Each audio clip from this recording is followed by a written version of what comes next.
Damas y caballeros, esto es Pura Cultura Rock y el día de hoy vamos a explorar el lado científico de Pura Cultura Rock y de todo este género tan padre que llevamos tantos años siguiendo. Y pues hoy tenemos el gusto de platicar con la doctora Olivia Domínguez Prieto. Ella es una especialista en el mundo del heavy metal y es una persona que le tiene un gran espíritu al género, no solamente a nivel personal, sino que también lo ha tomado como un objeto de estudio. Y eso es algo bien interesante desde el punto de vista pues de las ciencias sociales. El meterse en el género es algo padrísimo. Olivia, muchas gracias por este tiempo que le dedicas a Pura Cultura Rock.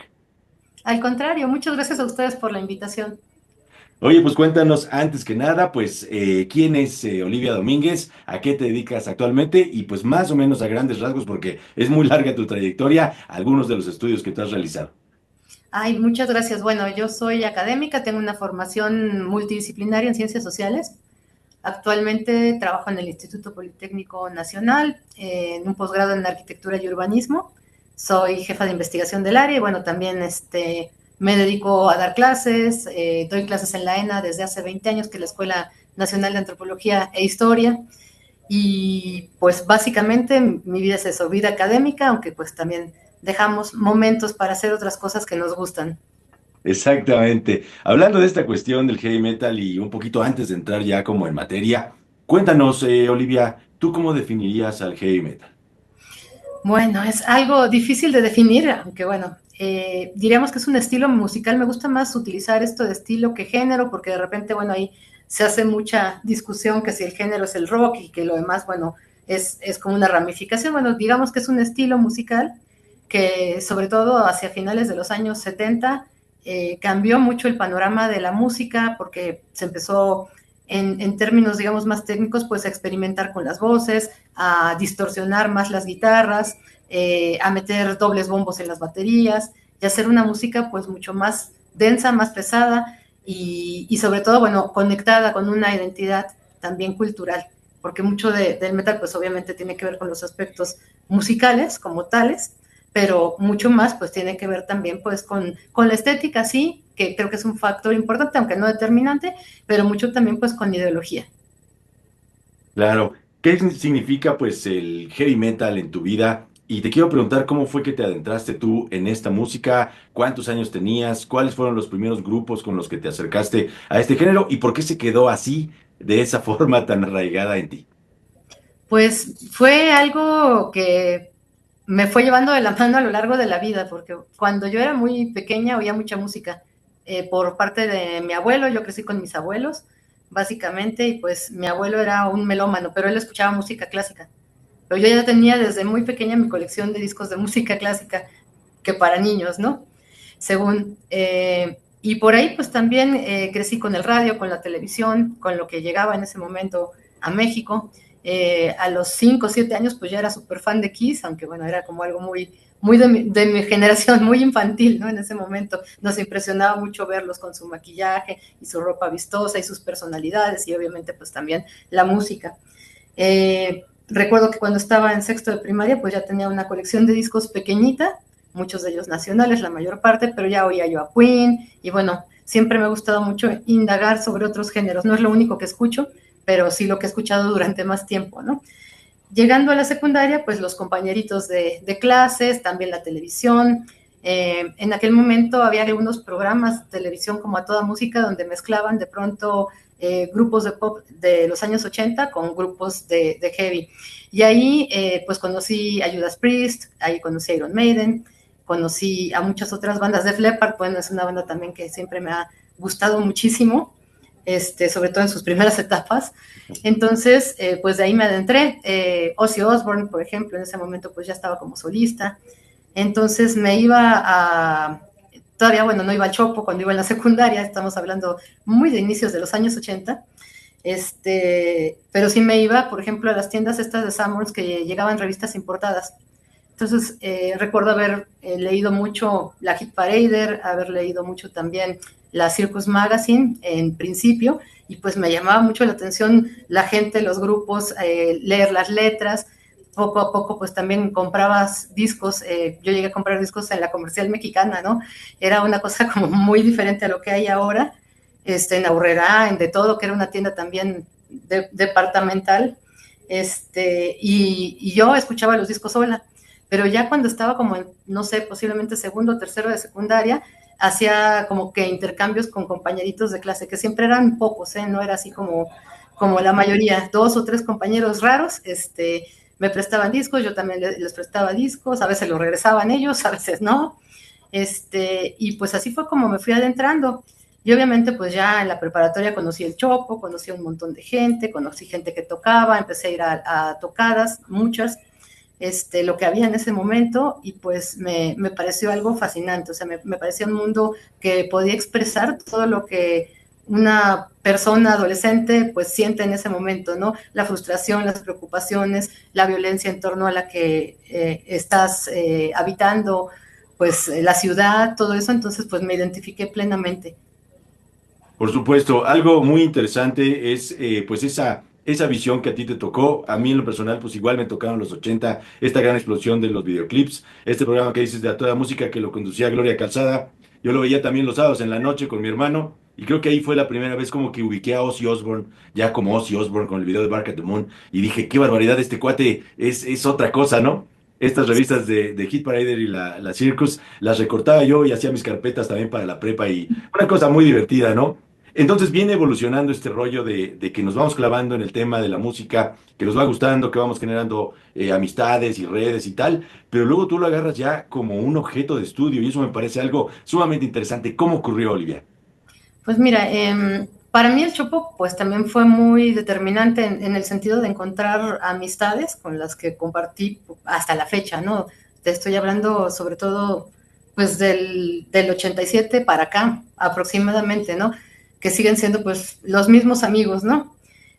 Además pues toda la música que descubres a través de los fanzines, de los cassettes que pues andábamos ahí comprando o intercambiando, de todo esto. Entonces, en ese sentido, ya cuando llego a la universidad, que además, bueno, yo en la universidad como que fue la época en que estaba como muy clavada en el death metal, ya venían grupos a tocar aquí, por ejemplo, cosa que en la primera década de los años 80 pues era básicamente inexistente, ¿no? Entonces, cuando estaba haciendo ya mi proyecto para tesis de licenciatura, pues resulta que no podía uno trabajar cualquier tema, ¿no? Yo quería trabajar a fuerza algo de música, yo estaba haciendo una tesis de sociología, y decía, bueno, pues si hay otros sociólogos importantes que han escrito sobre la música, ¿por qué no se puede hablar de esta música? Y pues me decían que no. Entonces, ahí las grandes posibilidades, sobre todo en el área de sociología urbana, eran dos: hacer un trabajo sobre vivienda o hacer un trabajo sobre comercio en vía pública. Entonces hablé con mi asesor, le dije, bueno, pues yo conozco un tianguis desde hace mucho, pero no es cualquier tianguis. Entonces le pareció muy interesante y pues me dijo, pues va, pero lo tienes que poner así como que es una parte, una expresión cultural del comercio en vía pública. Fue la única salida, ¿no? Entonces dentro de esto pues ya dije, pues hay los grupos que asistían en ese momento, traté de hacer una definición del metal, fue así como muy entre líneas, así como en nota a pie de página para que nadie lo notara mucho, y ya. Y posteriormente, ya más adelante fue cuando dije, pues es que tengo que escribir algo, y empecé a escribir cosas, empecé a acumular información, y de ahí en adelante, pues es que no es el único tema que trabajo, pero sí es uno de los temas que más me apasiona investigar. Claro, ya has publicado también pues muchas cosas, has participado también en seminarios importantes y eso es algo realmente muy chido. Ahora, aparte del tema académico, tienes también un proyecto que se llama Metal Latino. Cuéntanos acerca de esta iniciativa. Sí, pues fue un proyecto que empecé, digo, el tiempo pasa volando, lo empecé en 2005. Entonces, en 2005 tuve por distintas condiciones, ya en una cuestión pues más de conectarse a través del correo, de conectarse a través de ciertos chats, lo que había en ese momento previo al Facebook, MySpace y todo esto, la oportunidad de entrar en contacto con grupos de muchos lugares de América Latina.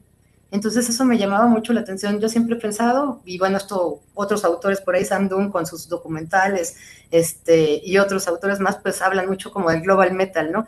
Yo siempre he pensado que en cualquier lugar en el que vayas, al que vayas hay una expresión, hay un grupo, hay alguien que tiene una estación de radio, hay alguien que tiene un programa, hay alguien que tiene un fanzine, y esto me pareció fascinante. Entonces, por aquellos años tuve la oportunidad de viajar al Cono Sur. Estuve en Chile, en Argentina y en Uruguay, y pues básicamente me pasé mucho tiempo recolectando información, haciendo entrevistas, yendo a conciertos, que para mí eso también pues era pues comparar un poco la escena de aquí de México, la que ya conocía, con algo que a veces había escuchado, pero que no había presenciado. Entonces, pues me pareció súper interesante. Y de ahí, pues mi plan era como viajar por toda América Latina y conocer algo más. Entonces, hay alguna información que por ahí incluso se me perdió, que ya tenía muchas transcripciones de entrevistas y por un error ahí absurdo se perdieron, pero después algo que me llamó mucho la atención pues fueron también los grupos que se habían ido a Estados Unidos de personas latinoamericanas y de ahí pues me enfoqué mucho en la cuestión de la migración.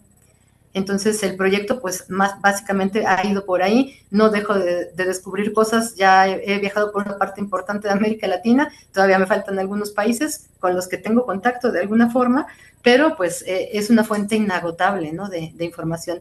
Y en aquel entonces también el proyecto iba de la mano con la distribución de material, entonces me iba, traía discos, llevaba discos, todavía discos compactos y algunos cassettes y todo eso, y pues hacía esos intercambios. Por supuesto, eso es algo sumamente interesante y tú has tenido una experiencia pues muy padre de platicar con gente de algunos otros lugares y quizá coincidas conmigo en que ven a México de una forma muy especial en cuanto a la música, en cuanto a que es una ventana también para que te puedas proyectar a otros lados, a pesar de que bueno, pues hay también pues muchas expresiones fuertes en otros lugares como tú bien lo habrás visto. En todo ello, con esta experiencia que tú has acumulado, yo sé que es muy difícil, pero ¿cómo ves la escena del metal en México hoy en día? Sé que hay muchos altibajos, sé que hay de repente muchas cuestiones, pero ¿cómo ves tú este rollo en estos días? Algo que pienso es que no hay una escena única, hay como una escena atomizada en muchas subescenas. Hay mucha gente que escucha metal, pero solamente escucha grupos en inglés o grupos anglosajones o grupos alemanes o ciertos géneros.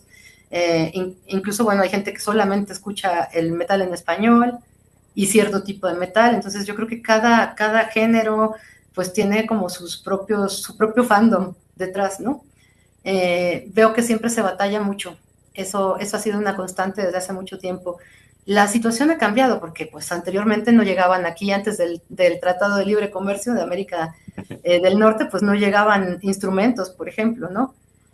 Todos los accesorios para producir música no había, ¿no? Incluso pues sabemos que, bueno, dentro de la música pues hay gente que aprende la música de manera académica y mucha otra que aprende de una manera mucho más lírica. Pero en ese entonces, pues no había escuelas donde te enseñaran música. Ahora ya las hay. Ahora hay muchísima información en Internet. Tú estás buscando por ahí una partitura, una tablatura y pues la puedes bajar sin problema, ¿no?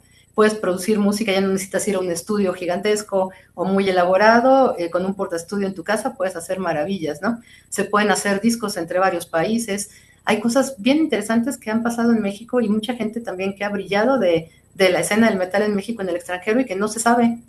O sea, ahorita hay músicos que tocan en Europa y que tocan en Estados Unidos, ya han hecho proyectos allá, o graban discos acá y tienen colaboraciones de músicos del extranjero que tienen como mucho renombre. Entonces, pues digamos que la condición ha cambiado, ha mejorado. Ahora, pues también incluso la difusión de la música a partir de las plataformas, pues es más fácil que llegue a otros confines, que antes lo hacía. Antes las cosas llegaban por correo, se tardaban meses, o no llegaban, pero ahí andaban, o sea, la música de todas formas circulaba, pero ahora hay más inmediatez.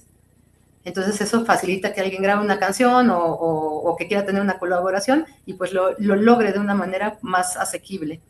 Pero aún así, pues tenemos una infraestructura muy pobre, eso hay que decirlo, o sea, no tenemos lugares para conciertos, para los grupos de México, pues siempre, aunque abran a grupos extranjeros, pues siempre son como relegados, o muchas veces lo son.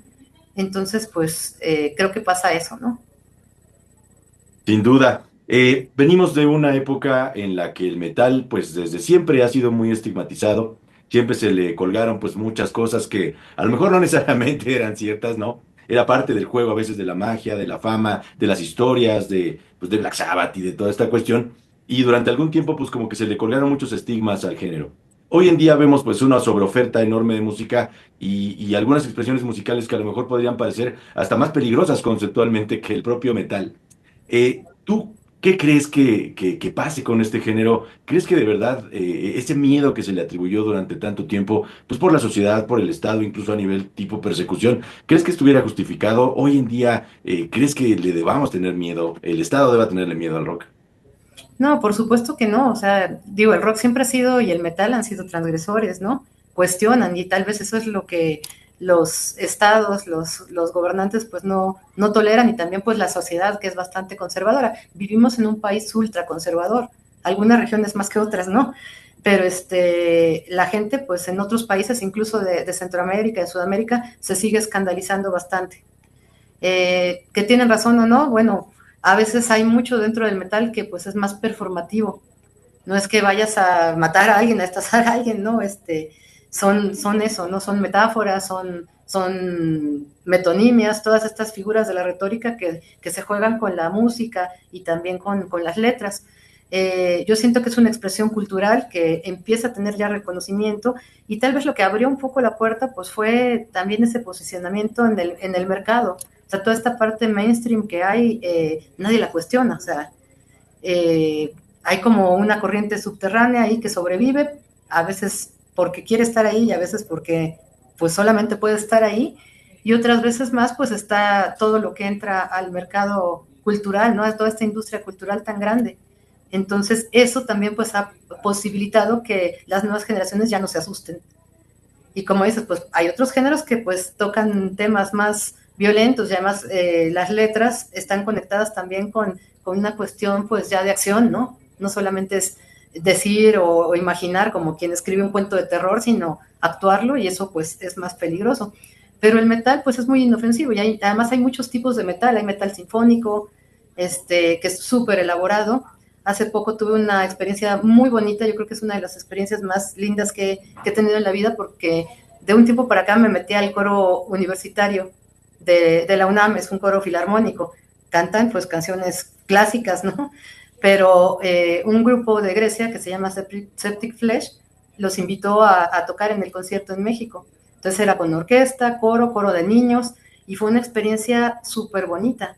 Incluso muchas de mis compañeras del coro pues son personas ya adultas mayores y todo. Algunas decían, ay, no, es que esa música está muy fuerte. Entonces, bueno, el director del coro estaba fascinado, decía, qué complejidad tiene esta música, es muy interesante. Entonces hay un poquito de todo. Bueno, ya está ahí otras corrientes de metal que tienen que ver más bien con culturas prehispánicas, que de ahí abrevan, o bien que abrevan de la religión, hay metal cristiano. Entonces, pues hay un poquito de todo. Claro, Olivia, hay tantas cosas que nos gustaría platicar contigo, pero quisiera yo en esta ocasión que nos contaras sobre un capítulo del libro que tú escribiste, el de Festivales de Metal en México, entre los sueños juveniles globales y las pesadillas de la prohibición locales. Me parece sumamente sugerente el título y seguramente lo es también el contenido. Algunas de las conclusiones a las que tú hayas llegado en este capítulo que nos puedas compartir.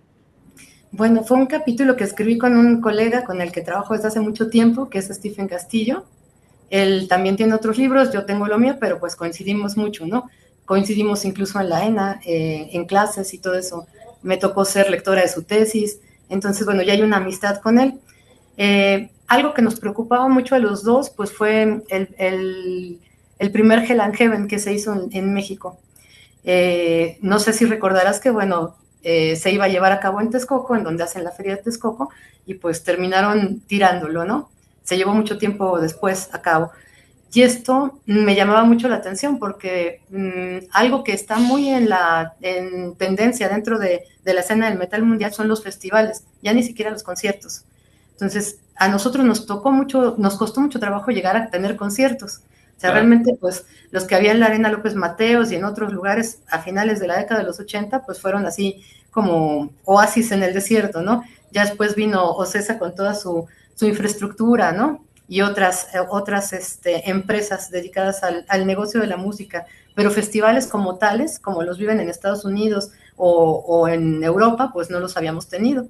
Entonces fue muy frustrante para nosotros eso. Dijimos, ¿qué es lo que nos falta? Infraestructura, pues ahí están los espacios, ¿no? Se le invierte mucho y también se le saca muchísimo dinero. Entonces, una de las conclusiones, pues es que todavía no estamos preparados para ello, ¿no? Cuando en realidad para muchos eso puede representar un negocio importante, hay una derrama económica muy importante Recientemente, la semana pasada, me tocó estar en el Mérida Death Fest, que es un festival que ya tiene 20 ediciones. Es una cuestión impresionante porque son 4 días así maratónicos, pero pues muy energético, ¿no? Y pensaba yo en eso, decía, bueno, ¿por qué no podemos tener algo así allá?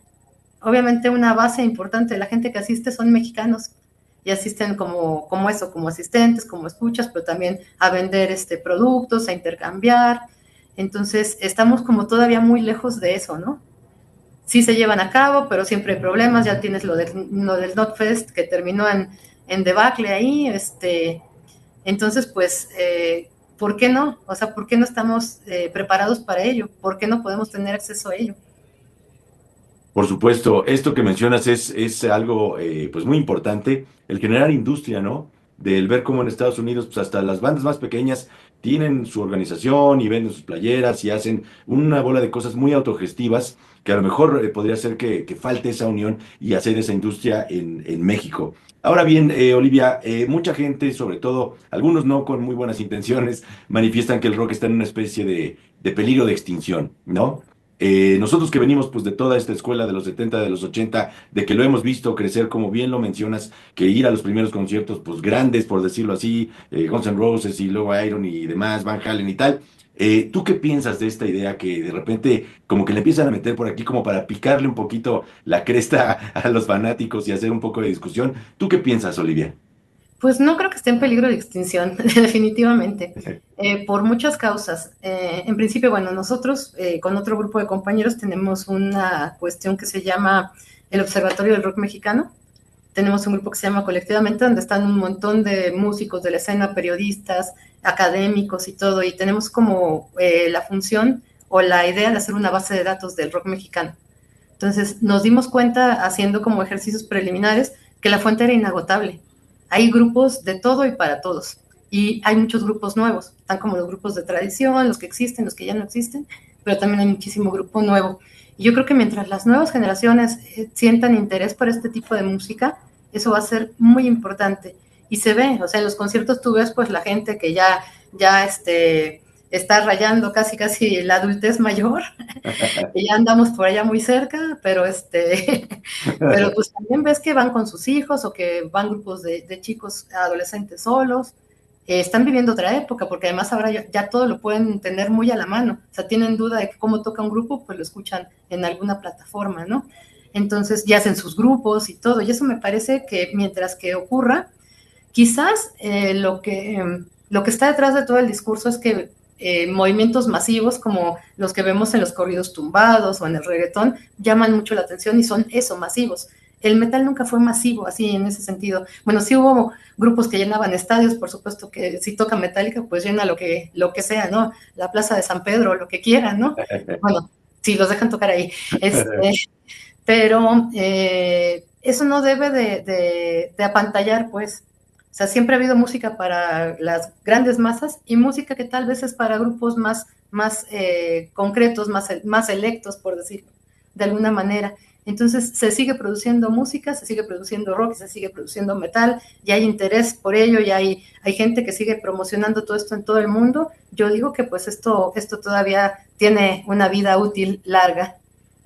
Totalmente de acuerdo y sobre todo que ha pasado la prueba máxima que es el paso del tiempo y que pues llevamos 50 años en esto y seguimos viendo pues chavitos disfrazados en los conciertos de Kiss con sus papás pintados y otros en el de Guns N' Roses que uno es Slash, otro es Axel y así ves a todo el mundo, ¿no? Y eso es algo realmente muy muy interesante. Olivia, si tú tuvieras que definir al metal en una sola palabra, ¿cuál sería? Uy, es bien difícil, ¿no? Y tal vez una sola palabra no diga mucho, pero pues yo cuando pienso en metal, pienso en poder. Creo que la palabra poder por sí misma pues simboliza muchas cosas, pero puede simbolizar la fuerza que tiene la música como tal, como ese poder de manifestar algo, ¿no? Para mí el metal es poderoso, es una música que expresa lo más fuerte, lo más hondo del ser humano, lo más profundo, llamemos todas las emociones, todo lo que hay de fuerza en el ser humano se puede expresar a partir del metal. Y para mí es eso, ¿no? Y si tuviera que decir no una palabra, sino una frase, diría estilo de vida. O sea, para mucha gente puede estar de paso o escucha, como dice mucha gente, yo escucho de todo y así dicen muchos, ¿no? Que no les creo que escuchen de todo. Les dice, a ver, guaracha, no, pues eso no, entonces no escuchas de todo, ¿no? O a Vivaldi, no, ese tampoco, pues entonces no escuchas de todo. Pero hay gente que pues ha hecho de esto un estilo de vida, que no concebiría su vida y su núcleo de amistades y su forma de ser sin este género musical o estilo musical, como le queramos llamar. Por supuesto, me encantaría platicar contigo de manera particular de este tema, pero hoy imposible no preguntarte acerca del tema de las mujeres en el heavy metal, algo que tú nos puedas decir sobre todo de qué ha cambiado. Dicen algunos que gracias a Def Leppard, que empezaron a acercarse mucho las mujeres al metal y ahora se han adueñado completamente. ¿Tú qué piensas de esta cuestión? Pues mira, lo pensaba yo incluso en el Maryland Death Fest, cuando veía los grupos decía, bueno, entre el público sí hay mucho más mujeres que antes. A mí me tocaba ir a conciertos donde nos conocíamos las que íbamos, o por lo menos de vista nos ubicábamos, ¿no? Sobre todo en los años 80. Ahora sí ves muchísimas mujeres, sobre todo en la escena, pero menos en el escenario. Entonces hay un grupo que tiene una bajista y otro grupo que sí es de mujeres, o sea, pero de todos los grupos, de 70 grupos, te puedo decir que había posiblemente que 10 mujeres entre los grupos, y eso pues no es nada, ¿no? No hay una equidad, siempre ha sido muy difícil acceder a este mundo, aunque las mujeres siempre han estado ahí. Hay mujeres que tienen compañías de discos, que tienen fanzines, que tienen programas de radio, de TV, de internet, de todos lados, que son músicas. Entonces creo que siempre las mujeres hemos estado ahí, aunque así estamos como en un tránsito de reconocimiento, ¿no?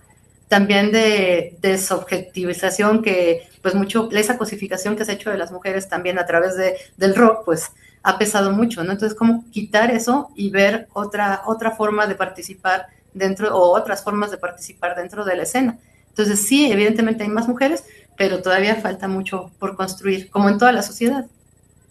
Por supuesto, un camino muy interesante y muchas posibilidades en este marco de expresión, de libertad, de personalidad, de que en el rock podemos ser quienes nosotros queramos e incluso podernos disfrazar de otra cosa si así lo determinamos, ¿no? Última pregunta para ti, estimada Olivia, me ha encantado platicar contigo. De todas las señas que hay en el rock, pues que utilizamos en los conciertos, ¿cuál es tu favorita?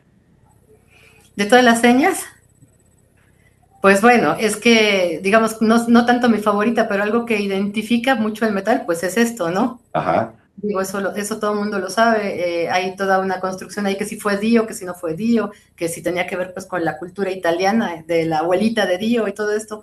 Pues yo creo que es un referente importante, ¿no?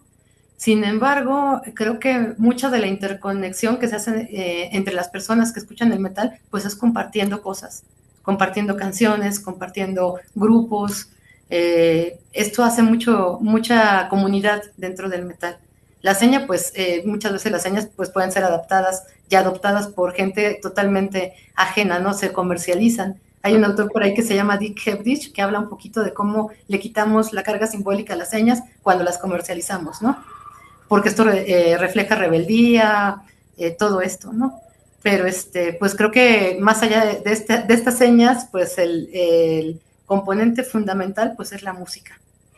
por supuesto, lo que nos hace comunes y lo que nos ha hecho, pues, tener esa misma mentalidad y ese mismo pequeño inconsciente colectivo durante tantos años y seguramente así seguirá por mucho, mucho, mucho tiempo. Doctora Olivia, ¿algo más que quieras compartir con la banda de Pura Cultura Rock? No, pues yo agradecerte, Mauricio, por la invitación a tu espacio. Qué bonito poder hablar de estos temas de manera abierta, llevar un mensaje. Yo creo que eso pues es fundamental, y sobre todo pues desmitificar todo lo que hay como un fantasma oscuro alrededor del rock y del metal, y que si es satánico y que si no sé qué tantas cosas le inventan de pronto. Creo que eso también pues es muy importante, y pensar pues también que muchos de nosotros que nos gusta escribir o que nos gusta investigar sobre el tema, a diferencia tal vez de otros temas donde pues la participación es mínima, tu lugar como observador, como investigador, pues puede ser nulo, distante, alejado. Yo creo que una persona que estudia y escribe cuestiones sobre música, sobre todo sobre rock y sobre metal, pues tiene que estar como muy compenetrado y ser ferviente admirador de todo esto para entenderlo mejor, ¿no?